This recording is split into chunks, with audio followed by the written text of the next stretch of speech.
Welcome to the deep dive. You know that feeling when you're trying to learn something genuinely new? Maybe it's a language or like a complex science thing or even history, and there's just so much to memorize.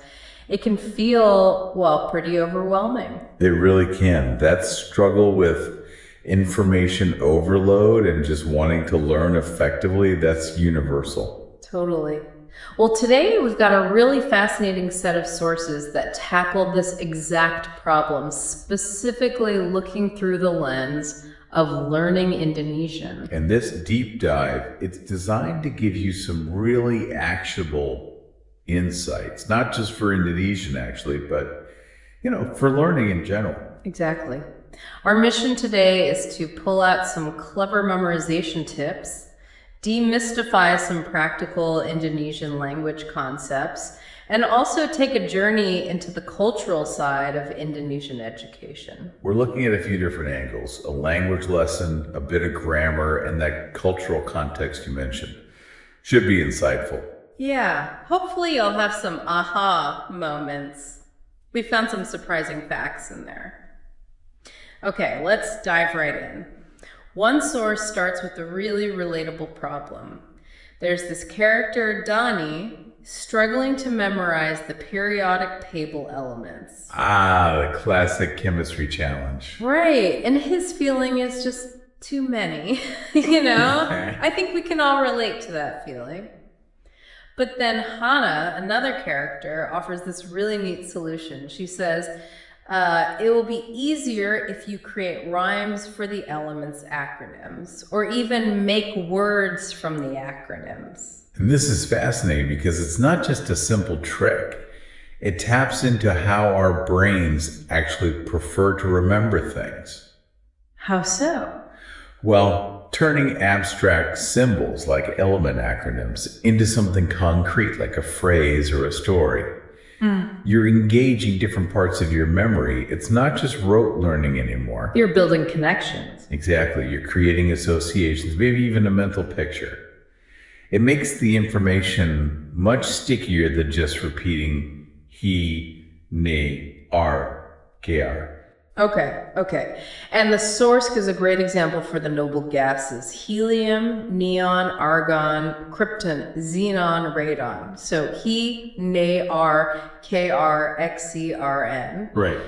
Hannah's phrases: heaven, ne, ar, krypton, zet, run, which, Danny thought was pretty cool. It works because it links unfamiliar symbols to familiar sounds or concepts. Even if the phrase itself is a bit nonsensical, it creates a pathway. So it bridges the gap, but how does someone start creating their own mnemonics like that, especially if it feels abstract? That's a really good point. The effectiveness often comes from personalization. What works for one person might not click for another. You could use humor, weird visual images, maybe connect it to people you know. So it doesn't have to be a perfect rhyme. Not at all. It could be a silly sentence, a story, anything that anchors those abstract symbols in your mind. Like Hannah says, it's up to you. Finding what resonates personally is key. That's where the real power lies, that personalization. That idea of making the learning personal, making it yours, that's powerful. Okay, speaking of practical, let's shift gears a bit to some key Indonesian vocabulary, things you could actually use. Good transition. First up, kesulitan. It means difficulty. The source mentions its root is sulit, which means difficult, and it has related words like kesusahan for hardship, or masalah for problem or trouble. And this is a great example of how Indonesian often builds words. You see that K prefix and the and suffix on sulit. Yeah. That pattern turns the adjective difficult into the noun difficulty. Understanding these common affixes, these additions, it's like a key.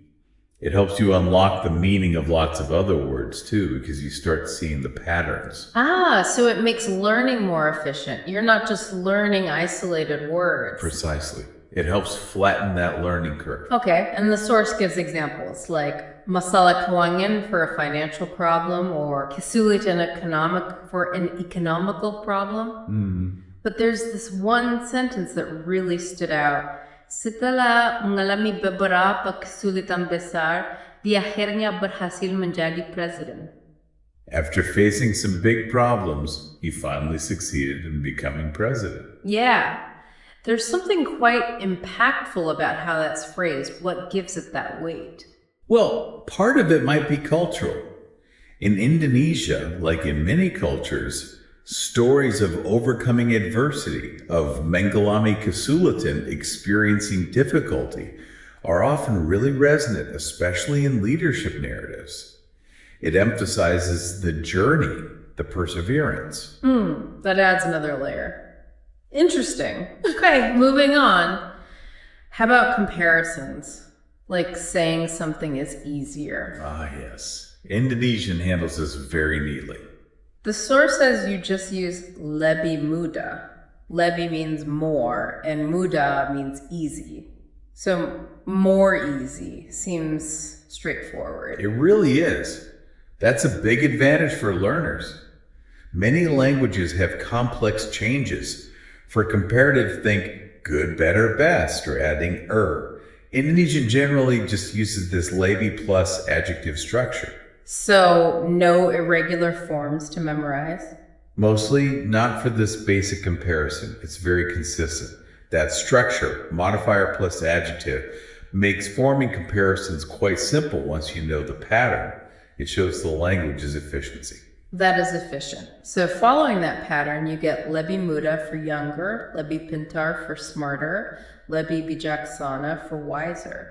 And the example given is, memasak lebih mudah jika memakai alat yang khusus.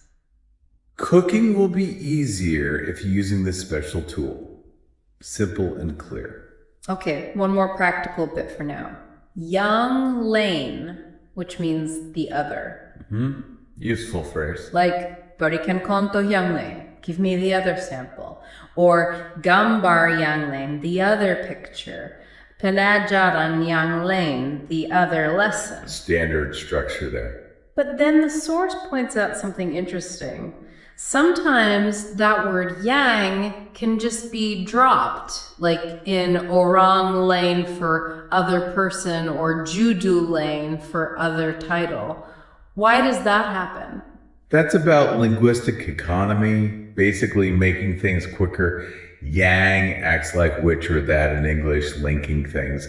But in really common fixed phrases like orang lain, everyone knows what it means. The connection is so strong that you don't need the yang anymore. Exactly. The phrase has become sort of like a single unit. The yang becomes redundant in that specific context because meaning is clear. It's a natural way languages evolve towards fluency. Context does the work. Fascinating how languages streamline themselves. Okay, so we've looked at memory, some core words, comparisons. But what about talking about the future? Right, future tense. Indonesian uses akan. And our sources explain it's pretty much the equivalent of will in English, used for things that will happen or to talk about probability or predictions. And the beauty of akan is its simplicity. It's usually just subject plus akan plus complement. A single word clearly marking the future. That's a relief compared to some languages. Definitely. It signals intent or likelihood very efficiently. Yeah. Really crucial for planning or talking about what's next. The source gives this example. Ke kantor akan lebih cepat sampai jika kamu melewati jalan alternatif. Going to the office, you will arrive faster if you take the alternative route. See? Subject, you implied, akan, then the rest. Direct. Very clear. And to make it even more practical, the sources list common time words used with akan, like besok tomorrow. Besok lusa, the day after tomorrow. Minggu depan, next week. Bulan depan, next month. Tahun depan, next year. These seem quite direct too. They are. Often in single words or simple compounds. Again, it contrasts with languages that might have more complex ways to express these future time frames. It helps learners build fluency quickly for future talk. So you could easily say something like, mendapat promosi, I akan bertugas di Aceh mulai minggu depan. Getting a promotion, father will be posted in Aceh starting next week. Perfect. Or, dalam presentasinya, Dani akan menjelaskan tentang budaya Indonesia. In his presentation, Gani will explain about the culture of Indonesia. Makes sense. Now, how about asking questions using Akan? The structure looks straightforward too. Apa plus yang akan plus subject plus complement. Right. What will? But the source stresses something here. That word yang, it can't be omitted in these questions. Why is it essential here when it could be dropped in a wrong lane? Good question. It's about grammatical function and clarity. In those fixed phrases like around lane, the meaning is established. But in a question like, apa yang akan ayah lakukan? What will father do? The yang is critical. It acts as a necessary link connecting the what apa to the future action. So it makes the question unambiguous. Exactly. Without it, the structure would feel incomplete or potentially confusing. It ensures the question clearly targets the future action or event. Mastering this question form is vital for having real conversations. Got it. So examples like, apa yang akan ayah lakukan? What will father do? Or, lagu apa yang akan ibu nyanyikan? What song will mother sing? Perfect. And the answers follow naturally too, like, ibu akan menyanyikan lagu Bengawan Solo. Mother will sing Bengawan Solo. That consistency is really helpful for learners. Definitely.